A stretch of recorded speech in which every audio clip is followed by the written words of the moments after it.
This fall looks different from the past few seasons, and that's exactly why it matters. In North Jersey right now, the market is shifting. Buyers and sellers are recalibrating, and what happens over the next few months could set the tone for 2026. So here's the question. Are we on the verge of a fall frenzy, or is this just really a market reset? I'm Betti Russo, and this is Living the North Jersey Lifestyle, where I share real estate insights, smart strategies, and honest stories to help you move with clarity. Today, we're unpacking what the autumn housing market really looks like and why it's often the hidden advantage season that sellers sometimes overlook. You'll hear the challenges buyers and sellers are facing, what's driving activity right now, and why North Jersey in the fall continues to attract people ready to make their next move. The biggest challenge on the ground right now is still inventory. No surprise there. In towns like Oakland, Wayne, and Wyckoff, the well-prepared homes priced strategically and staged thoughtfully are still moving quickly. Now, you've heard me talk about that often, but that doesn't change. It hasn't changed yet anyway, and this season it's all still happening. So the ones that miss the mark on pricing, they're sitting. That gap is where sellers feel the pressure most.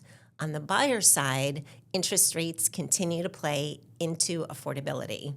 Families who sat out the summer are re-entering now that school routines are all set and in place. And here is the key difference. These aren't browsers, they're decision makers. No looky-loos here, not this season in New Jersey. Buying in the fall means unwrapping boxes before Thanksgiving, hosting Christmas morning in their own living room, or starting the new year already settled in. Waiting until spring usually means facing heavier competition and higher stress. And let's talk about lifestyle, because in North Jersey, fall is more than just a season. It's a selling tool. The Ramapo Mountains turn gold and crimson. Orchards, farms, football games, they fill up the weekends. Town centers buzz with festivals and school events. When buyers step into an open house this time of year, they aren't just calculating square footage. They're picturing their life the way they want to live here. That vision is powerful. For a family coming from the city, it might be a backyard where they can throw a fall barbecue or a front porch decorated with pumpkins and mums. For an upsizer, perhaps it's a bigger dining room where Thanksgiving finally feels right. These lifestyle drivers create urgency you don't always see in the winter months. Historically, fall has always been North Jersey's second busiest selling season after spring. That rhythm, that hasn't gone anywhere. Around here, serious buyers are still showing up and making decisions quickly. And what draws them isn't just bedrooms and bathrooms, it's schools, commutes, the seasonal charm that makes these communities feel like home year after year. So here's the takeaway. Sellers who price strategically this fall are stepping into a market where buyers are motivated by both timing and lifestyle. And buyers who act now, well, they have the chance to secure a home without the springtime frenzy. Here's the mindset shift I want you to carry. Fall isn't a wait-and-see season. It's a season of opportunity. I had a seller who thought about holding off until spring. Instead, we listed in the early fall. The buyers who came through, well, they were eager to be in before the holidays, and within days, we had an accepted offer. Strategy plus timing delivered the outcome they wanted. And here's the truth. Waiting often costs more than it saves. Sellers who hold out for spring, well, they may have more buyers, but they'll also face more competition. There's more buyers out, but there's also more homes listed for sale in the spring. And buyers who wait for the perfect moment, well, they often lose equity growth or pay more if rates change again. And the cost of waiting isn't just financial. It's another holiday season in a house that no longer fits. Another year of saying, maybe next spring. That's not just lost equity, it's lost time and lost memories you can't put a price tag on. The smarter move is to align your strategy with your life and the market rhythm. If you're ready to move, the right time is when your home is prepared, priced correctly, and marketed well, whenever time of year that is. But fall is definitely a great time to do that. That is what creates results, not chasing a perfect season that doesn't exist, like waiting for the spring. So now that we've set the stage, let's zoom in on what's happening right here in North Jersey this fall and how sellers can use the season to their advantage. For this month's market update, the word that keeps coming up is urgency. Even without looking at exact numbers, you can feel that this market is being driven by timing. Buyers who are active in October are not dipping a toe in, they're diving in. They want to be unpacked before the holidays, whether that means Thanksgiving dinner in a new dining room or Christmas morning by a fireplace where their stockings are all hung, a place they can call their own. What I see every year at this time is that the homes that lean into the season, fresh mums at the entry, cozy lighting, warm curb appeal, they are resonating quickly. It isn't about over-the-top staging. It's about sparking an emotional connection where buyers can picture their lives unfolding here. So here's my advice for sellers. Lean into fall. Clear the walkways, brighten the entry, stage your dining and family rooms to highlight gatherings. These details matter. For buyers, my advice is even simpler. Don't wait. The people you're competing against right now are serious. If you see a home that feels right, move on it before the spring rush. Today's takeaway, fall in North Jersey isn't a pause, it's a play. Think of it like the 2-minute drill in football. Buyers aren't meandering, they're focused on scoring. And that urgency, paired with the emotional pull of staged homes, creates one of the best windows of opportunity all year. So if you're wondering what this means for your home or your neighborhood, let's connect. I'd be happy to share what I'm seeing and how you can use this fall market to your advantage. So you see how the season creates opportunity? Well, here's the part most people get wrong, and it's a belief that could be holding you back. Here's the myth. Fall is a bad time to sell. Buyers disappear after summer. The sharp truth is, fall buyers are some of the most motivated you'll ever meet. They're not wandering through open houses just to look around. They're racing the clock, and that urgency can give you the edge. Fall isn't slow, it's strategic. If you're serious about selling, this season can work in your favor because buyers are focused, motivated, and ready to move. So we've covered the market, we've busted a myth or two. Now let's take a step into something just as important, how we take care of ourselves during big transitions. Because whether you're moving, preparing your home, or just managing the season, wellness matters. In North Jersey, lifestyle isn't just about homes. It's also about how we care for ourselves. My guest today is a doctor of physical therapy with a deep passion for helping people heal, move better, and live healthier.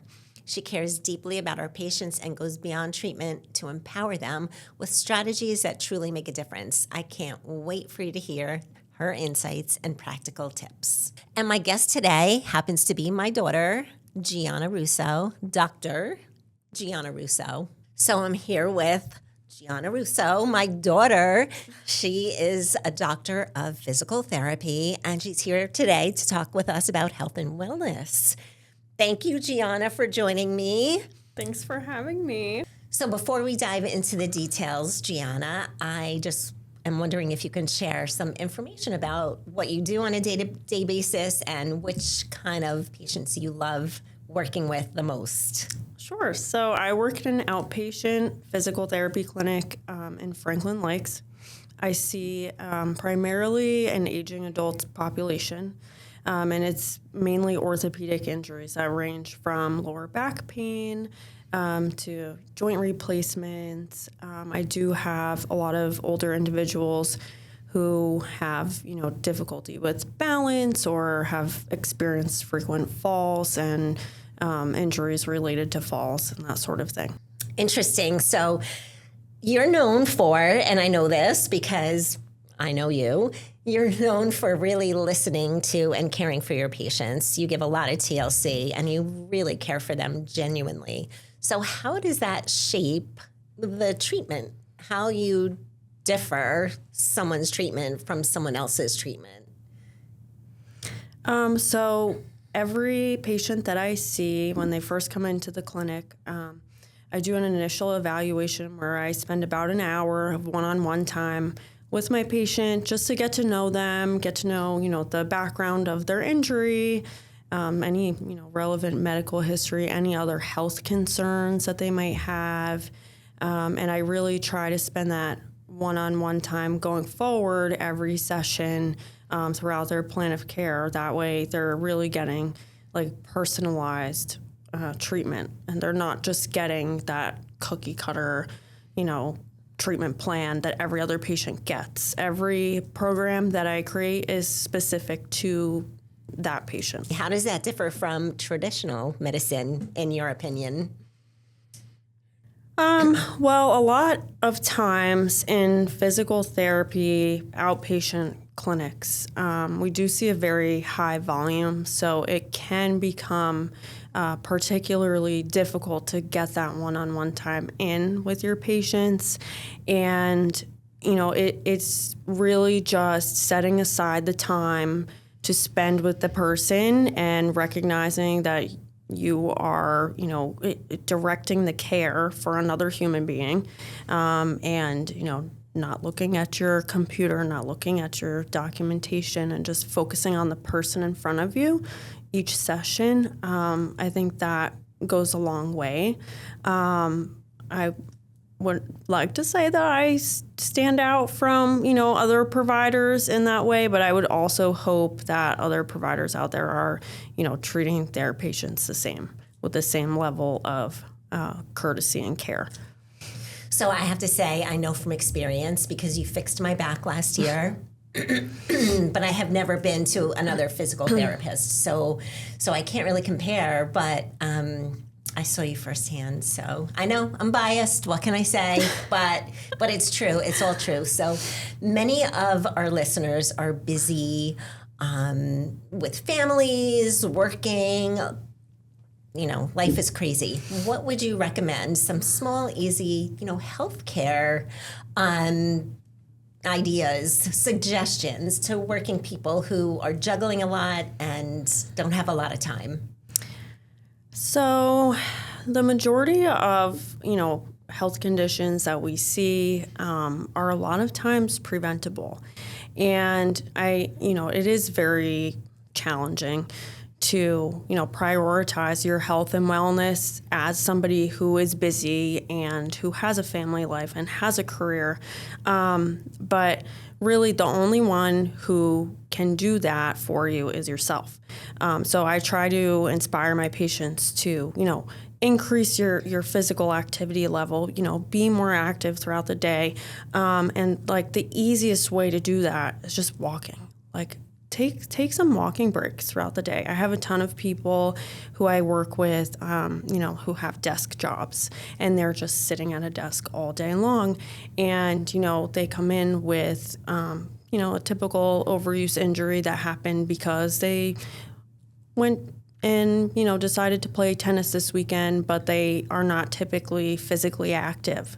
And that injury probably wouldn't have happened if they were doing, some basic exercise in their daily routine. They would be in better shape, less likely to have any injuries. So I just always recommend, take whatever small steps you can take to improve your overall health. And the easiest one for me that I always recommend to my patients is walking. A daily walking program is great for your physical health, your mental health, and it's just going to drastically improve your overall well-being. If you're not doing it already, I would highly recommend. And then do you build in additional exercise for them after walking? I mean, I know when you're with them, they're exercising, right, at the clinic, but besides that, they're walking when they're out and about or when they're home, whatever. What comes next? Yeah, of course. So I actually am not the kind of person who has ever enjoyed going to the gym or lifting weights or, just general exercise outside of, walking outdoors or hiking. And it wasn't until, in the last couple of years that I found the yoga and Pilates studio that I go to. And there's a ton of group classes, all different kinds of group classes out there, and I think it's not only good to join one of those classes for your physical well-being and strengthening, but also for like a sense of community. Those types of gym settings can be really great. So I always recommend, join a space where there is a good sense of community and you can work out with other people. I think that's really helpful. And that's right. I didn't even think of that before this conversation. You teach yoga. So actually I teach, it's called Shred. I teach at Nirvana Infrared in Wayne, and I usually teach on Mondays, but the class that I like to teach is called Shred Pilates Fusion. So basically it's a mat level Pilates workout in an infrared room, and it's done in a class. Like it's usually a group of 10 to 15 people. So I do teach that, and I love that. They also have yoga there, which I love. But I always recommend, anyone who's looking to become more active, try out those kind of group fitness settings, because a lot of times it's way more motivating and encouraging than just going to the gym on your own. And sometimes, not really knowing where to start or what to do, it can be really helpful to have an instructor who's helping you out along the way. And other people that are doing it with you. Yeah, exactly. So, and we didn't talk about this either, but since we're on the topic, what is your feeling about Pilates or yoga versus a traditional class, like where you're really using a lot of physical energy, your joints, jumping, like a high impact class? Okay, so I'll compare, like for example, like maybe a Zumba. Are you thinking of, or a HIIT like class, like an Orange Theory class. or something like that, like a high intensity? Okay, so I think there is a place for both forms of exercise, but especially, with aging adults, we don't usually recommend high impact. It can be very stressful on the joints, and for a lot of people, it's just not going to be great. Yoga and Pilates are wonderful because they're, low impact on the body, but give you a lot of strengthening and mobility work that you need to stay in physically good shape. But there is also, a time and a place for those high intensity workouts and the Zumba classes and the Orange Theory and what have you. It just depends on the individual, and it depends on your fitness level, where you're starting out and what your goals are. Let's get back to physical therapy. So What is one myth that you hear often about physical therapy that you just want to put the kibosh on? Like you want to settle it once and for all? Oh, the worst myth is that PT stands for pain and torture. I have patients who, are reluctant to come in, or they're reluctant to, progress their exercises because they're afraid of leaving in pain, or they're afraid that I'm going to, make their pain worse. But PTs, we go to school for years and earn a doctorate degree, and we're the true specialists in exercise. MDs are great for, medical issues. They're not exercise specialists, though, and it's kind of sometimes shocking when I get a patient who comes in and they're so averse to treating their injury because they think that PT is pain and torture. And it's really not. Physical therapy, a lot of times we use more gentle exercises that are going to promote healing. We want our patients to leave feeling better, not feeling worse. If you left feeling worse, you wouldn't come back. Then I would have no job. That's so funny. Pain and torture it's not true. I never heard that. It's not true. I'm going to use that. I hear it all the time, though. I hear it all the time, but it's not true. So funny. Sometimes a little true, but usually it's not. Yeah. Well, I'm not going to talk about my treatment while we're here because I'm just kidding. It was not painful. It was not torturous. But you do, you made me work. Yeah. And in turn, I have no more back problems. If rehab was not challenging, you wouldn't be successful. Because I could have you come in and do all the bridges and clamshells in the world, and you are going to leave feeling like, yeah, I went to therapy, I'm doing the right thing. But if I'm not challenging the individual from, where they're at, it's not going to, create a benefit for you. So I have to tailor the exercises, to your fitness level. Mm-hmm. Yeah. Makes sense. Mm-hmm. So I know a lot of people feel differently physically when the seasons change. Mm-hmm. What do you see in the fall? Do you see any difference in what people are coming in for, what ailments they have, what you're treating for at this time of year versus summer, for example? So it's interesting because in the last week or two with people going, back to school, kids going back to school, teachers going back to work, I've actually gotten a handful of new patients who are teachers and are now having to, sit in meetings, sitting at a desk for prolonged periods of time. And now we have back pain, we have neck pain, we have tension headaches. And that kind of seems to be the trend going on right now at the start of the school year. I haven't really seen too many athletes with new injuries. Not yet. But I'm sure that will be coming next. But those usually are more for my coworkers' skill set, not so much mine. You don't work too much with the athletes, right? No, I actually prefer the aging adult population. Yeah. Awesome. Mm-hmm. What does mindset have to do with the recovery process? Do you think it plays a role? It definitely does, but I will say not everyone comes into PT with the positive mindset and, hopefulness for recovery. And that's kind of part of my job is to inspire the patients to feel like this is a place where I'm going to get better and things are going to improve and each day is going to be better than the next. And this is part of the reason why I love working with aging adults. A lot of times when you have, these chronic injuries that are just happen over time due to wear and tear, it can be really discouraging when you're living with, chronic neck pain or chronic lower back pain and, you're 80 years old and this is your life and you just don't want to be in therapy and you don't think it's going to get any better.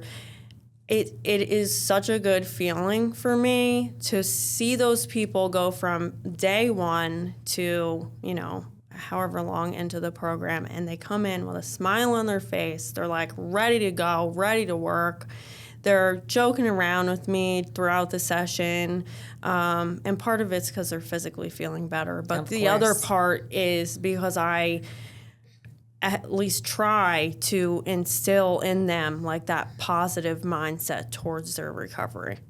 And what about their long-term health and well-being? Does that continue on, or do you strive to encourage them to continue on with that positive mindset and, of course, the exercises that they need to continue doing? Yeah, of course. So even with people who have chronic injuries and chronic pain, I am not going to see you forever. You're not going to be coming to see me for treatment forever.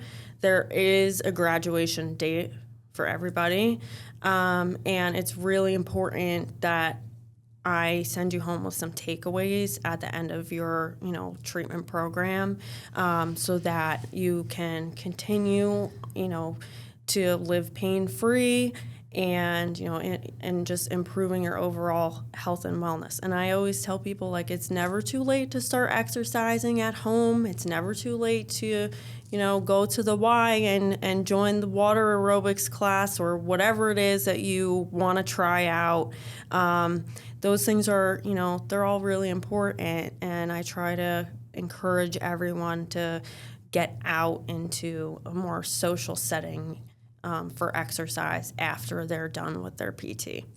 And I know that your patients love you, so you must be doing something right. You must be I'm helping them with their mindset. That's what I always say. I always say to my patients, I know I'm your favorite. You only come here to see me. I'm your favorite. Yeah. I'm joking. But I do try to create that relationship, and a lot of times, like, they do come back and they visit me, after they're done with their treatment, and it's really nice because you end up meeting a lot of really awesome people and developing lasting relationships with your patients. It's all about the relationships in everything that we do. It really is. Mm-hmm. It brings something really special to what we do. Yeah. I've actually made a few close friends, believe it or not, that I have met in the rehab setting. Patients of mine, as well as coworkers. But it's a really great place to be. Awesome place to work. Awesome. Yeah. So if you could give our listeners 3 exercises to do to improve their daily health habits, what would they be? So there's really like no one size fits all exercise for everybody. One would be favorite, walking. Yes, I was gonna say my favorite thing to tell people is start a walking program. Walk every single day. Your goal should be 30 minutes a day, every day, no matter what. I don't care if you do 10 minutes in the morning, 10 minutes on your lunch, and 10 minutes at night. Get on your treadmill, go outside and walk. That's number 1. Number 2, especially for people who are sitting at a desk job, or if you're just like a screenager and you like to be on your phone. A screenager. I never heard that. If you like to be on your phone, texting or on Instagram all day long, we always have this like forwards kind of posture, and it contributes to so many issues and injuries, shoulder impingement and neck pain, tension, headaches, back pain. Something really great you can do is just like a really simple doorway stretch when you stand in front of the doorway and you have your arms in kind of like a goalpost position, and you're just kind of leaning forward. So just open up the front of the body, open up the shoulders, counteract that forward-reaching, slouching thing that we're all doing all day long. That's probably one of my other favorites. And if I had to pick a third, that's tough. Plank? No. Those aren't fun. No one likes those. I am biased to cat-cows because I also have a history of back pain myself. And I'm also a yoga student. So I do my cat-cows every day. Those are essential for me.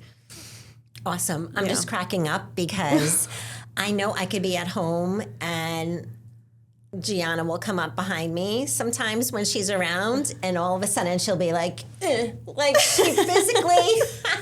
I know that sounded weird for anybody who's not watching but listening, but I can be like humped over, and she just grabs me by the shoulders from behind and pulls me straight. I can't help it, and I do it to like other providers' patients too in the clinic. Like I'll walk up to a random patient that I've never even met, and I'll just correct their posture, and they kind of look at me like, "Who are you? Who are you? And what are you doing?" Like, sorry, I'm the posture police.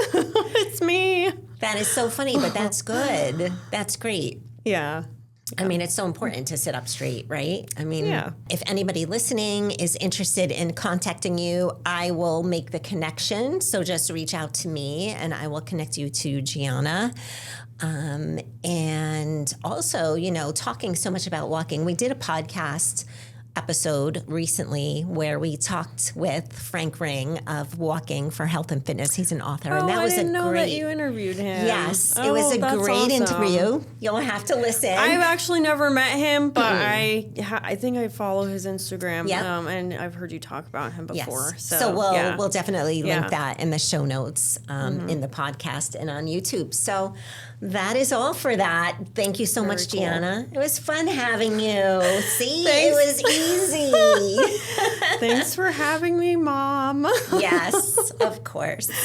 Thank you so much for sharing your wisdom and care with us today. I know our listeners will be walking away with practical tips and a fresh perspective on how to care for themselves, especially during busy seasons like this one. And to everyone tuning in, I hope this conversation inspires you to think about wellness as part of your lifestyle here in North Jersey. Not just something you do when you have extra time, but something that supports every part of your life, including your home and your move.